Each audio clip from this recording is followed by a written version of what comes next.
welcome to Library Connection. I'm Mandy Cantrell with the B.B. Comer Memorial Library here in Sylacauga. Joining me today is Dani Reams with the Extension Service covering our county and several other counties, and we're going to talk about preserving food. And I told Dani this is something I know very little about. I've helped my husband make salsa and can or freeze a few things, but that's about it. So thank you so much for joining us today. Thank you so much for having me. I'm really happy to be here. All right. Well, Dani, tell us about yourself and about your job. Sure. So I'm a regional extension agent for food safety and quality with the Alabama Cooperative Extension System. I cover 7 counties as the primary agent, and then we do some things that are statewide. And we do a variety of things related to food safety. So we teach home food preservation, which is what we're talking about today. Yes. We also teach classes geared to Alabama's cottage food law for anyone who's interested in selling food from their home. Oh. There's a law that allows certain foods that are not potentially hazardous to be sold, and it requires a class, so we offer that. Okay. And then we teach some classes geared to restaurants for managers and also nationally certified food processing classes. So we do a little bit of everything when it comes to food safety. Y'all do cover a lot of areas and a lot of places in the state, too. You do some traveling, I guess. That's don't you? right. That's great. Well, gardens are producing their fruit and vegetables now, so it's maybe I'm too late. I don't even know. But thinking about preserving foods, you can, freeze, dry or dehydrate, ferment, pickle, all of those different things. Wow. How do we choose what is the best method for preserving foods? So there are a couple of things to consider. And one, the most important, is to make sure that whatever you want to preserve, you're using a tested recipe. Think about it like this. I was scrolling on Facebook the other day and came across a recipe for a dill pickle cheesecake. Oh. And I thought, well, maybe that'll be like a cheese ball, right? Like maybe it's savory until I got to the Cool Whip and powdered sugar. Now, oh my. That's not a recipe that I've tested, so I would never recommend that to anybody, right? And the repercussions of trying that recipe and it not being tested would be that it might be disgusting. Yeah. And I don't want to offend anybody. Maybe they've tried it and it was good, but you may lose some product.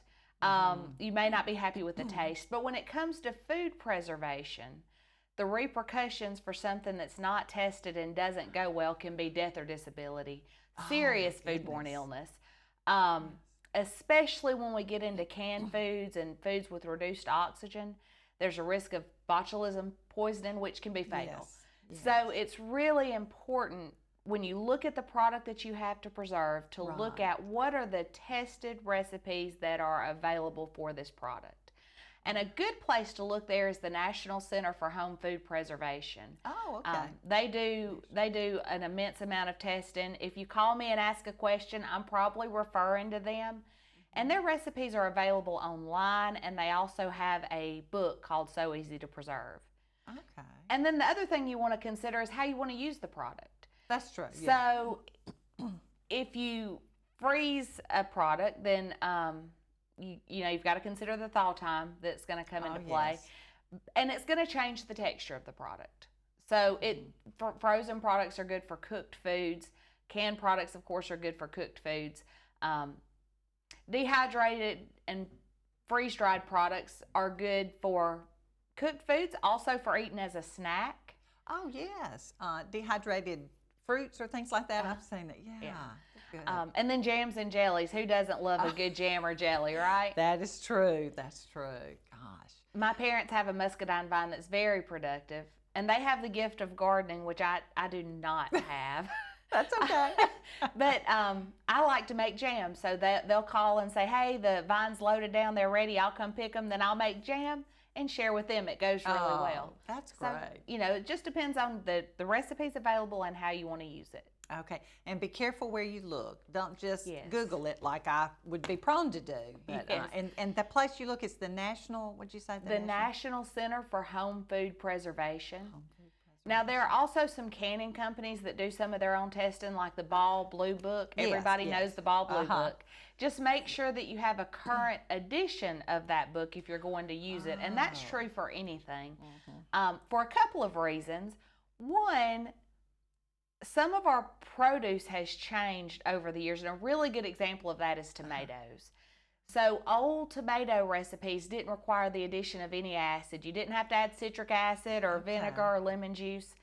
But our farmers over the years have bred tomatoes for consumer demand. Yes. And that's traditionally been a sweet tomato. People have overwhelmingly preferred sweet tomatoes. Well, that reduced the amount of acid. Oh. So 20 years ago, it may have been perfectly safe to can a tomato without adding acid, but now we have some that pop up here and there that don't have enough acid, and you can't look at the tomato and tell. And it could be unsafe. And so now current recipes are going to recommend adding some acid just to make sure that they're safe. And then we also have different varieties. You know, years ago, growing up, I never heard of a white peach. No. No, it was just a peach. It was just a peach. A peach was a peach, and a peach was a yellow peach. Yeah. So canning recipes were developed for yellow peaches. Well, white peaches seem to be becoming more and more popular. They're very sweet, but sort of like the tomatoes, that means there's less acid. And those are not safe to can with recipes developed for yellow peaches. So it's really important to use a current tested recipe and use the product that recipe was designed for. So you can't always use your grandmother's recipe. No, and that's another That's interesting okay, thing. though, yeah. Well, and that's another interesting thing, even for pickled products. Old pickling recipes were developed a lot of times using a 10% acidity vinegar. Right. Well, the vinegar that our recipes now are developed on is 5%. And a lot of the vinegar in the stores is 5%, but you can even find 4% vinegar. And so it's important to use a current recipe developed for 5% vinegar, but also to make sure you're purchasing 5% vinegar. And I've had some people who've called and unintentionally bought the 4% version and had to throw the product out. Oh. But the thing is, the reason that we want the acidity to be right is because of a bacteria called Clostridium botulinum. And if there's not enough acid, it will produce one of the most potent naturally occurring neurotoxins. A gram of toxin could kill 1 million people. It's extremely strong toxin. And to put that into perspective, because I can talk about, you know, a gram can kill 1 million people, or a sugar sack full could wipe out life on Earth. And those are big things, and they're true. But to put that in perspective, I had a class recently, and a gentleman in the class had said, "Hey, can I say something?" And he had actually contracted botulism poisoning from some improperly canned green beans. There were 5 people that ate the beans and got sick. 3 died. He had to go through intensive therapies to learn how to walk and talk again. It's just a very serious toxin. So acidity in a recipe is really, really important. So yes, a current tested recipe, and make sure that you're using the products that recipe calls for, and the correct acidity vinegar. If it calls for vinegar. Also, if it calls for lemon juice, you want to use a commercially bottled lemon juice. We tend to think fresh is better, and flavor-wise, fresh is amazing. But the bottled juice has a standardized acidity, and there's natural variation in the acidity of produce. So if you use fresh, it may not meet the acidity requirements. Wow. Well, I've learned a whole lot already. Not just for the taste of what you're canning, but for your own safety and health. Wow. That blows my mind a little bit. Well, I'll tell you, we're going to pause for a commercial break, and we'll be right back and talk some more with Dani.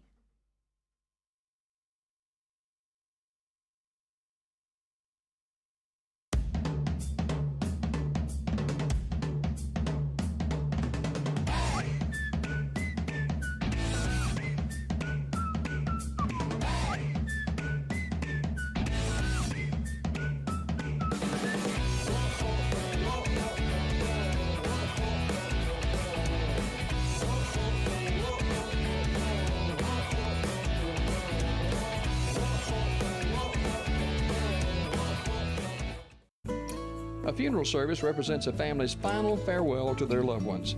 Knowing this, we go beyond what is expected to ensure the ceremony is beautiful and memorable, a truly fitting tribute to that special life. We invite you to visit us to meet our staff and tour our renovated facility complete with a new dining area and catering services. We've been serving the people of this area for over 40 years, and we think that you'll be pleased to find that making lasting impressions remains our first priority. Curtis & Son Funeral Home, Sylacauga, Childersburg.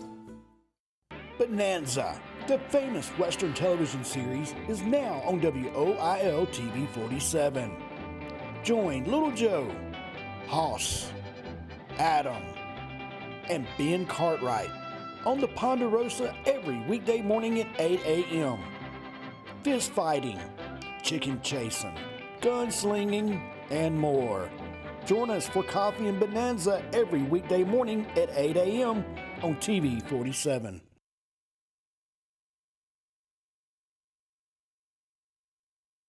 Welcome back to Library Connection. Before I get started again, I want to be sure and thank the TV station, TV 47, and Chris and everyone who helps us put on our program. And this is a very interesting program. I've learned so much already. Dani Reams is joining me with the Extension Service here in our state. And my goodness, I've learned a lot already about how to preserve or the safety part of it. That's very important.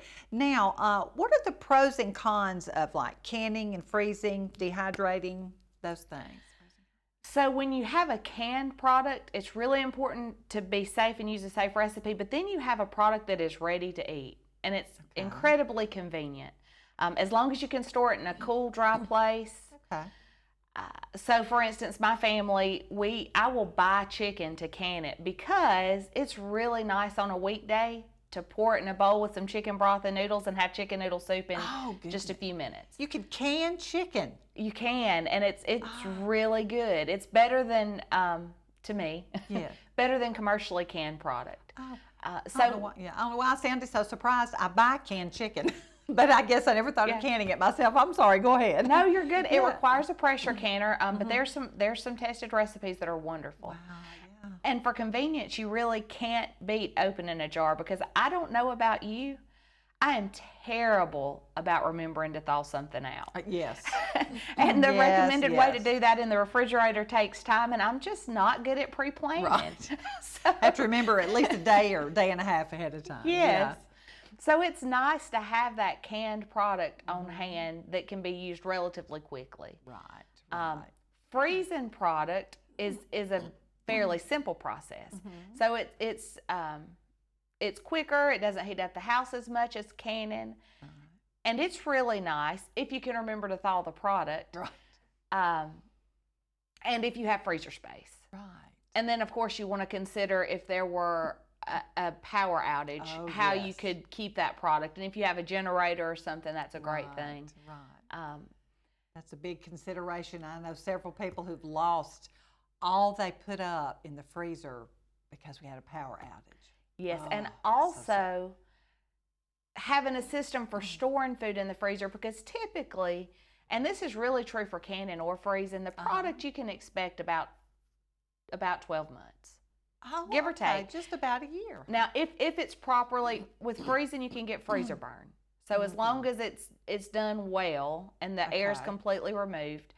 And what happens sometimes, especially with the chest freezers, which is what we use a chest deep freezer that's actually frost free because that helps it last a little bit longer if there's a power outage. Yeah. But stuff falls to the bottom. And you hate to find that stuff 2 years later and realize it is freeze burn beyond use. So having a storage system to keep up with that product and keep it rotated is really important. That would be, I know we found things. This has been in here about 3 or 4 years and we forgot about it, of course, and don't know if we can eat it or not. Yeah, so with frozen food, it's really a quality thing. So the freezer should stop any bacterial growth. It won't kill bacteria, but it'll stop it. Okay. So as long as it stayed frozen, it's just as safe as it was when you put it up, but the quality, you can get some off flavors, some freezer burn. So the quality can really start to go downhill if you don't use it promptly. Yeah, and that's important, the quality. Quality is very important. Yes, gosh. Well, what kind of equipment do we need? I know, and when I first thought about this program, I thought, people save so much money by canning and freezing and things. If you have the equipment, and I know if you purchase it, maybe it's costly, I don't know, maybe not, but then you can use it for a long time. But what kind of equipment do we need for the different ways to Absolutely. So for freezing, it's pretty straightforward. A lot of items do require a blanching step, so you'll want some type of a big pot to blanch. And that's going to inactivate some enzymes that would allow them to continue to ripen. It's going to help you hold your color better and quality. So a big pot to blanch and then freezer bags. And that's basically it, really, for freezing. Now for canning, then of course it depends on what type of canning you're doing. Right. Okay. And if your product is an acidified product, like a pickle or a jam or a jelly or salsa, then typically a water bath canner works. And so that's really any big pot with a lid and a rack so that the jars are not on the bottom of the pan because you don't want them to jiggle and break. Right. And then of course your canning funnels. There are tools to measure headspace. Definitely a jar lifter because you want to be able to pull those jars out without burning your hand. Years ago, and this is another thing that's changed relatively recently, years ago they recommended preheating the lids for your jars so that the sealing compound would soften and be prepared to go on the jar and seal. But the canning companies have refined the formula for that sealing compound. So years ago, I would say you need a little pot to heat your lids, but that's not recommended anymore. In fact, there's been a study that showed that you have more seal failures with the new sealing compound if you preheat the lids. So you can skip the small pot. Well, I'm going to have to pass that along because we just canned some salsa and we definitely put them in a little pie pan on the stove. Yeah. Don't do that. Don't do that. And my parents can a lot, and I grew up doing that with them. But like I said, they've just relatively recently changed that formula. Wow. Okay. And there are some people that still do it because that's how they've always done it. That's right. It's just habit. And actually, I didn't know until recently. I was in a meeting with a Food Safety Extension Network, which is multiple universities in the Southeast that get together to talk about home food preservation related topics. And they talked about that study showing an increased seal failure. So I said, we need to get that out. Yeah. All that is, some of these are things I would not have thought about, how food has changed. The acidity and things like that, and then how products have changed, like cans. And well, once you have the jars, they're good. Yes. You do replace the lids and things like that. But so it can save you a lot of money. It can, particularly if you are able to grow your own. Oh, yes, yeah. Which my husband and I laughed. We saw something on Facebook, and it talked about gardening was the act of spending, $1,500 to produce $5 worth of tomatoes. Yes. And for a lot of people, my parents, that's not true. Like they have a very productive garden, but for us, that is very true. That's okay, though. But we still save money. We are able to buy things in bulk. Yes. My parents share their tomatoes with us sometimes, so that's very nice. And it also is a way to keep things from going bad.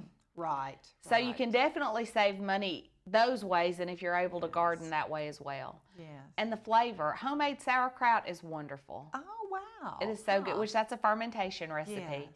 Yes. You just can't beat the flavor of home canned things, That's home preserved. We also, a freeze dryer is a kind of expensive piece of equipment. Right, okay. So not everybody is going to own a freeze dryer, but if you want to do long-term storage, like some people are looking for that 20-year storage, you would go with a freeze dryer. And you can make some really good fruit and vegetable powders with those products. And we actually have one available in the Talladega office that we can do workshops on. So if somebody was interested in that and didn't want to make that investment before they actually saw the product, they could definitely reach out to me and we could look at a workshop. Oh my goodness, freeze dry for 20 years, possibly? Possibly, yeah, depend. If it's a high-fat product, it won't last that long, but like your fruits and vegetables, if it's done correctly, it lasts a very long time. My goodness. And retains about 97% of the nutritional value. So with canned foods, you typically retain about 60 or so percent. So freeze drying is a really cool option, but it has its downfalls. Well, everything does. Yeah, storage is very important with freeze-dried foods because you remove so much water that the product becomes very hygroscopic, so it tries to pull water in. So it's got to be stored in something that's going to prevent any moisture from getting into the Yes. packaging. Okay. Wow. But we can take a workshop or Yes. involved in a workshop. Just call the extension service? Yes, or call me or the Talladega office, and if we have enough interest, we can set one up for That's sure. Great. Learn about it before you go purchase that equipment. Yes. That's great. Well, listen, we're going to pause for another commercial break, and we'll be right back and talk some more with Dani.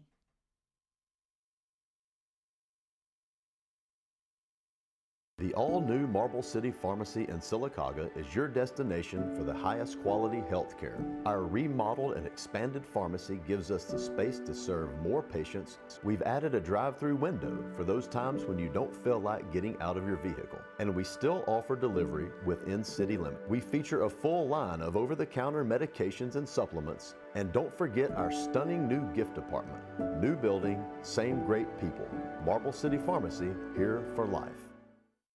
The Maxie Veazey Senior Adult Activity Center offers the senior citizens in the Sylacauga and surrounding areas lots of fantastic activities throughout the week. Sewing, ladies bridge, quilting, game-o-rama, ceramic classes, bingo, travel club, and lots more. It's all at the Maxie Veazey Senior Adult Activity Center located next to the J. Craig Smith Community Center in Sylacauga. Don't spend any more time alone. Get out, make new friends, and have fun.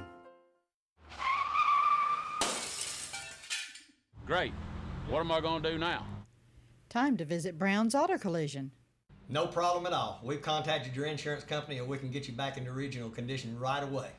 And I just want to remind you that all of our work is covered by a lifetime warranty. We're done. Wow, that was easy and looks great. Brown's Auto Collision. Where quality is no accident.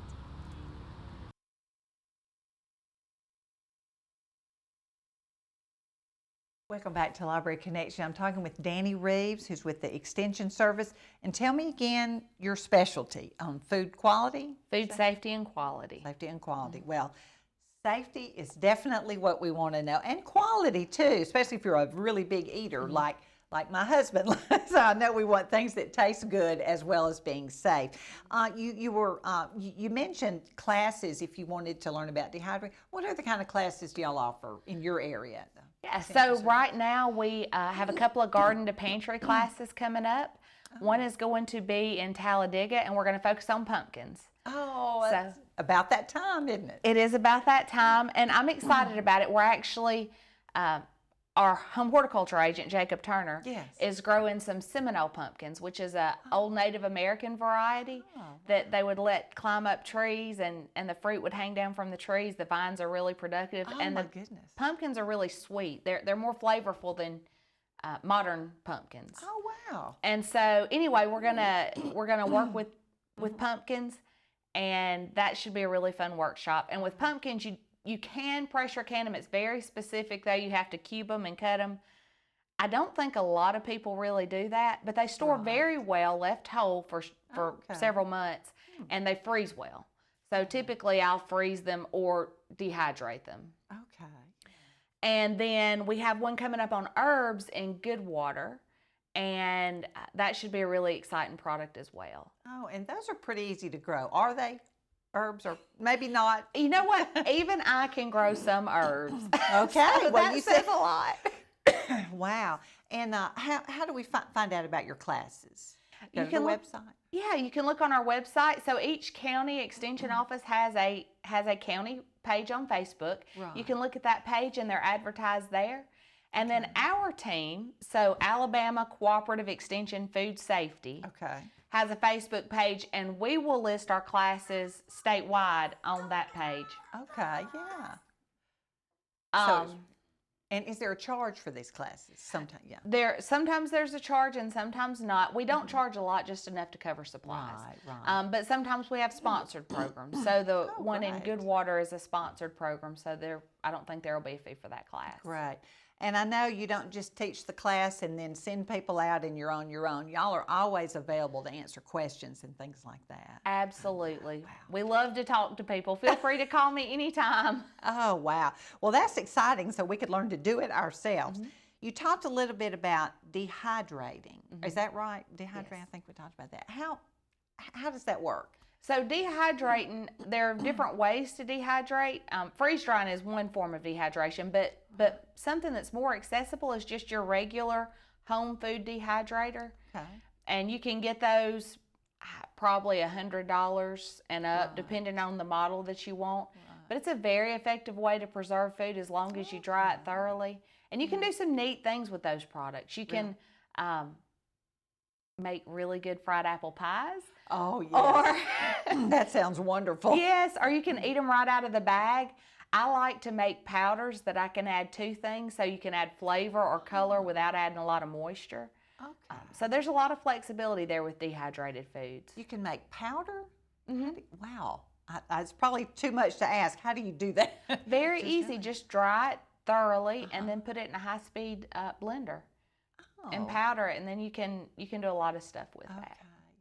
Those are good to take if you're traveling. I mean, I used to get the little bags of dehydrated fruit, I think, and it, I didn't have to keep it in the refrigerator. Or maybe it's been a long time. I have to remember that. But those, and they taste really good too. They do, and they're handy like for kids' snacks at school. Yes. Being a mom, that's something that comes to mind for me. They're good for hikers. They're good for a lightweight thing to carry with you. And like you said, they're just good. And they're healthy.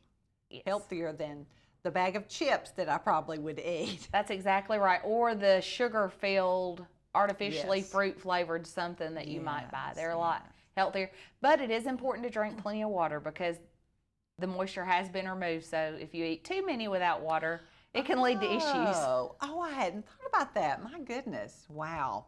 Well, we've got less than a minute left. This has been so helpful. Is this the time of year when people are canning and preserving? Yes, this is definitely a time of year for preservation. And I should have mentioned another service that we offer. If somebody is pressure canning and they're using a dial gauge canner, that gauge needs to be tested every year to make sure that it's accurate because that is critical for the food to be safe. And we test those for people. So we have a master gauge that we have calibrated by Presto. And we can check your gauge to make sure that it is where it needs to be. Wow, that's great. Well, I've learned so much, which I will take home and tell my husband. But this is neat, and you're always there to answer questions, I know. Yes. That's great. Well, I just appreciate you being here so much and telling us all this. I've learned a lot, how to be safe and have healthy food. I'm so glad. Thank you for having me. Thank you. And thank you for joining us on Library Connection.